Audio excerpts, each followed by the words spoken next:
Around Cardano, there seems to be a lot of FUD. Whether or not a mainnet is involved in the testnet failure. Many people are worried about how Cardano is developing. Charles Hoskinson, however, has just addressed the critics publicly. Let's examine what he just said, then. And let me to answer. Let's start listening now. Hello, everybody. Charles Hoskinson is a live broadcaster in beautiful, sunny Colorado. I wanted to make a very short, very quick movie to get ahead of a lot of the FUD that has been spreading. So it appears that a peculiar sequence of conversations regarding Node 135 is taking place. 3. The most recent upgrade for Fossil. So, here's what transpired. We battled the testnet using Node version 135. Numerous individuals utilized and tried it. However, it turned out that there was a very subtle, extremely strange bug in the implementation of the ECDSA implementation that we had, which enabled support for Bitcoin-style cryptography, which was required for many bridge protocols that were on the verge of becoming obsolete when the transactions were constructed in a specific way on the test, causing a soft fork on the testnet. So this clearly contributed to the earlier issue. And because this flaw was already there and the test had already been branched, it essentially broke the test at this point. And it has long been recognized that this. And the solution is to just disable and roll back that feature so that it may be improved upon. Post-Fossil for the following hard fork. Additional testing revealed 2 more bugs, some of which were found on our end and others of which were independently replicated by the decision was made to take an intermediate version 135 and actually release it to the mainnet. The code in question we're discussing for the autumn include answers to all of these issues. As a result of the hard fork's extensive testing, a mixed node environment was lifted after it survived. Because 17% of SPOs are running 135. 3 today on the mainnet, it is even proving this. Quickly, I just want to sum up what I just heard. It appears to be 1.35. Therefore, a significant problem existed that led to the testnet's soft fork. Therefore, it appears that they have already detected the fault, which was a known one. They have deleted the offending code, and they don't intend to patch it until the upgrade that comes after the sale. Right. So that comes in first. Second, he noted some new bugs that were released with version 130.5.2. Yes, they have removed that as well, which is why they are on 130.5.3. And right now, he's describing how they tested it in a mixed context. Just to be clear, even though it appears that bug number 135 has a larger known bug, they have already deleted the problematic code, so it won't be a problem. In addition, any bugs that were found in version 35.2 have also been fixed. Okay, so that's why they're on .3. And the code we're looking at is of a high caliber, which gives us great confidence. Now that they have the right to, STOs can demand various testing protocols. We won't perform a hard fork until 75% of the SPO is upgraded, as was previously mentioned. They are in control of deciding when and how to excavate fossil ships, and there has been excellent communication. Over 300 SPOs reportedly attended a call either yesterday or this morning. I received that information. In addition, a strategy and plan were in place for the kinds of testing scenarios that would be comfortable for them. This is a regular procedure. It has been done consistently throughout all of the challenging forks we have experienced together. Then, some of the STOs made the decision to go on interviews. Videos that effectively claimed there was a dangerous possible problem hidden and that the present Cardano code was not tested at all caused a stir, which is simply untrue. A new test network could indeed be fully responsive. And it might be worthwhile to pursue that brief period of time, or it might be worthwhile to exercise a little more caution and spin a testnet that is more capable and contains more disaster recovery. These issues are currently being examined, and a post-mortem and retrospective are also being created. These documents will go into great detail regarding how 135, which was released to the testnet and forked on the testnet back in June, managed to get this bug through. Okay, I'll stop there.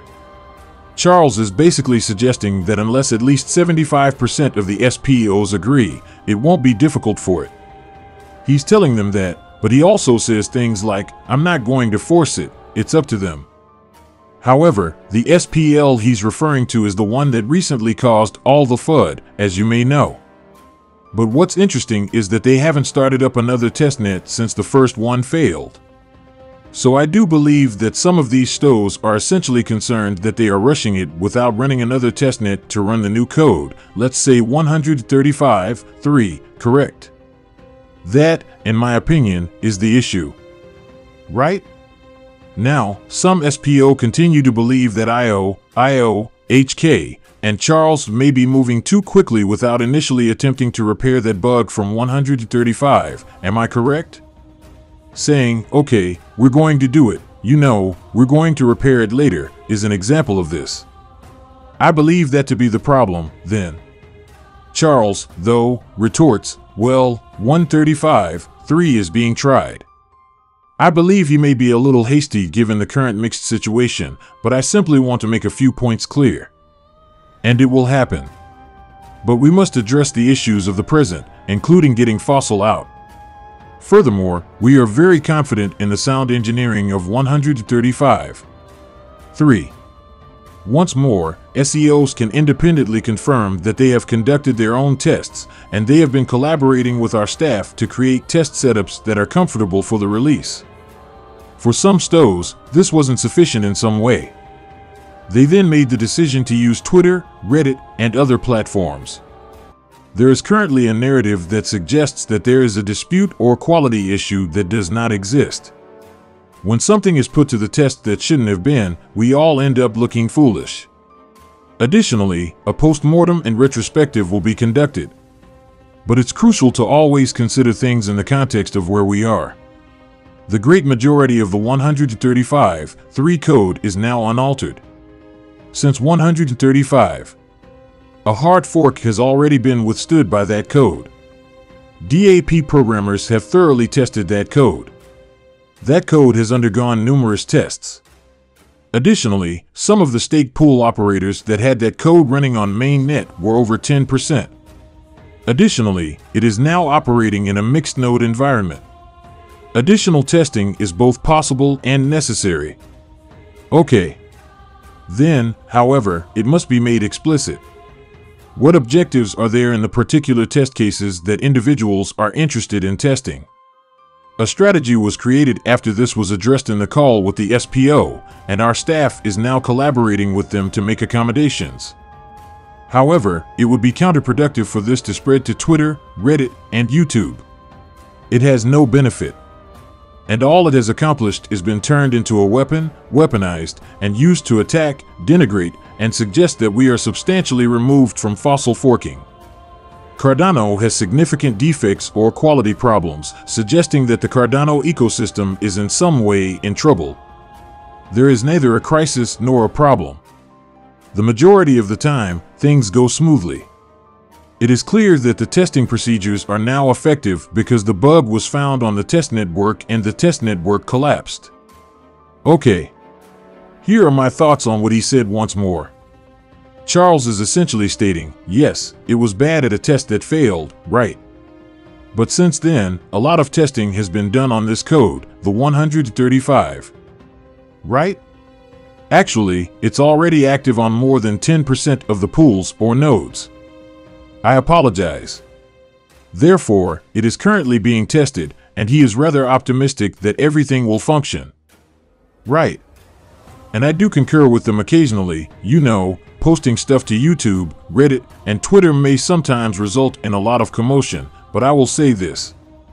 More conversations are being had about it as a result. Not everybody is in a panic. Constructive dialogues are currently being had. However, I do believe that some SPS do have a point. They simply want to exercise caution, right? They don't want to make a mistake. They firmly support Cardano. Since they're attempting to bring down Cardano, I don't believe the SPOs are carrying it out. They are operating the pools, after all. Right. Therefore, I do believe that they are only focused on 135. 3. No additional test based on this version has been launched to ensure everything is in order. Right. Since the code has been deleted and all the flaws have been fixed, I believe the only thing they want to do is fire up a test and check to see whether it functions. That is, in my opinion, the only thing they want to make sure of. Charles, though, responds, "Now, we've been thoroughly testing this code to verify that it works, and it's currently being used with more than 10% of the pools available. So feel secure, everything is going well." That is how I interpret it. The fact that the hypothesis was only discovered at the very end is bad since it slows down the process, undermines trust, and necessitates a lot of adjustments. It's all right. But let's be clear, this was not a glitch in the main internet. For the finding of what 35, the problem was that we hadn't spun up an official version yet and had an Amex node environment. It would have been done, and that was one of the things to cast in that release. People who were observing the mainnet independently confirmed it, leading them to upgrade to 135. 2. That's wonderful. We are pleased that SPO2 is discovering bugs. This is positive. It's a fantastic thing. But once more, to assume that no testing has been done implies that we now need to start over and retest code that has already been thoroughly and exhaustively tested again, and again, will not result in a different result. It will only cause months of delays with no further benefit. The moment for that topic is now in the conversation between Sam and our other individuals in the STOs if there are any new test scenarios, environments, outcomes, or types that haven't been run previously. And we can absolutely come up with plausible situations and run those scenarios. The purpose of the calls is for that. That is the conflict's main argument. That is the whole idea of these kinds of products. However, using Twitter, Reddit, or YouTube as the platform for a dispute is not beneficial. Since it isn't formed, it is useless as a medium. The ideal situation is for people to disregard the controversy. The worst-case scenario is that it is turned as a weapon to damage the project's reputation and brand. It's that easy. I thus don't make these choices. In fact, Cardano is decentralized. Again, no hard fork will take place until at least 75% of the SPOs have been upgraded. Therefore, it is ultimately up to them to decide what they find acceptable and desirable. And they will decide that. Not me. All I can do is let you know where we place our trust. And 135 is where we place our trust. Could a bug now be found at number 3? Sure. Could a potentially game-changing problem be identified? Sure. Computer software. And that's how software works. Given that this code has generally been in production for a long time and has been rigorously tested for a long time, the likelihood is relatively low. People can disagree, that is just the way the world is. However, that is the purpose of the 75% stake pool requirement. In a subsequent CIP, that criterion will now be made explicit. And we are currently writing that as well as several SIPs about important governance and other matters. Post-fossil, but I simply wanted to fast make this film to inform everyone on where we are. And simply ask everyone to come inside. Nothing is a matter, and there is no issue. This is a normal part of growing up. It proves that Cardano is truly decentralized. Okay, so one of the things Charles is stating that I do have to disagree with is that the SPL should not have made this public, thus meaning that it should have been kept private. Right. But once more, I kind of dismissed this as POS, so perhaps they felt that their concerns were unheard.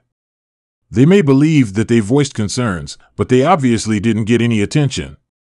The SPL is that they don't want to disseminate FUD, once more. Why would they want to when they are in charge of the pool? Was at the time. Right? So it doesn't appear like this is a Cardano attack to me. It is not intended to turn Cardano into a weapon. Any negative way. This is coming from those who are currently supporting Cardano. Right. Therefore, I concur that social media is perhaps not the best setting for a conversation. And yes, there may be toxic moments, but this emanates from inside and not from elsewhere. It's not like Solana is now assaulting Cardano. Right. This is coming directly from the SPLC, who have good reason to be worried. So, if nothing more, I believe that this has at least raised awareness and drawn Charles's attention. So perhaps there will be more conversation after this. So I'm not sure. In terms of how this should have been kept personal and not made public, that's the only area in which I kind of disagree with Charles. You know what, though? Perhaps this will genuinely assist, expedite, and ensure that things are completed. Right. You have it, then. What did you learn from this, then? Do you agree with Charles's assertions? Do you believe that he is correct, that you understand what a testnet is? Right, we need to focus on the main net since there are bigger fish to fry. Additionally, Vasile won't be operational on the main network until the SPLC upgrade. Right. However, we have already conducted significant testing, so we won't delay any longer unless NAHCO proves to be beneficial. Right. Do you hold that to be true? Or do you think they should wait and run another test first before conducting additional testing? What do you think about SPL? Should they have remained silent about it? Or was what they did genuinely the right thing? Post your opinions in the section below. Smash the like, follow the channel, and keep an eye out for my next vids. Guys, be careful. Bye.